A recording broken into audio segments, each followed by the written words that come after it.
মহানগৰী সাতগাঁও ৰামনগৰত দুদিনীয়া কাৰ্যসূচীৰে ৰাজহুৱা অস্ত্ৰপ্ৰহাৰ যজ্ঞ মহা উৎসৱ আৰম্ভ। পুৱাৰ ভাগত কলহযাত্ৰাৰে কাৰ্যসূচী আৰম্ভ, দিনৰ ভাগত মহাযজ্ঞ এক নাম সংকীৰ্তন অনুষ্ঠান। যজ্ঞ মহা উৎসৱৰ লগত সংগতি ৰাখি স্থাপন কৰা হয় ৰাম মন্দিৰ।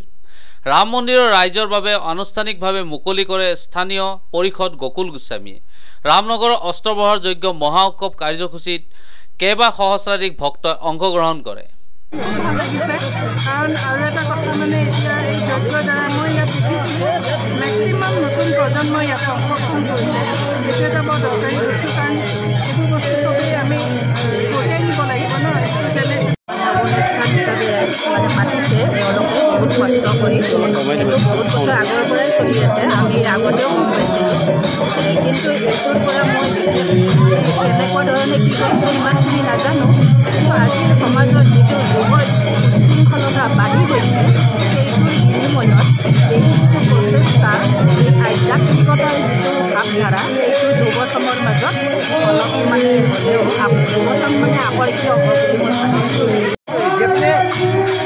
श्रद्धालु आए हैं, जितना आदमी लोग आए सबको हम लोग खाना का व्यवस्था किए हैं। खीर दिए हैं, पूरी दिए हैं, सब्जी दिए हैं, चटनी दिए हैं, भुजिया दिए हैं, पूरा जितना सामान का है सबको खिलाए हैं।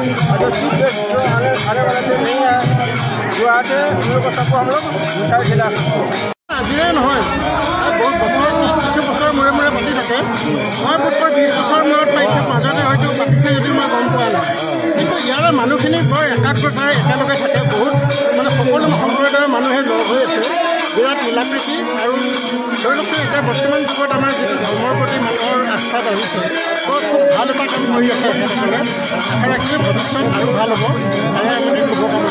চৌবিশ অস্ত্ৰপ্ৰহাৰ আমাৰ ৰাইজে কৰিছে, যিদিনলৈকে মানে গোটেই ৰাইজ আহি মানে সহযোগিতা আমাৰ পাঠৰ সিহঁতৰ নাৰেংগী মানুহসকলক সহযোগিতাত আমি এইখিনি কাম কৰিব পাৰিছোঁ।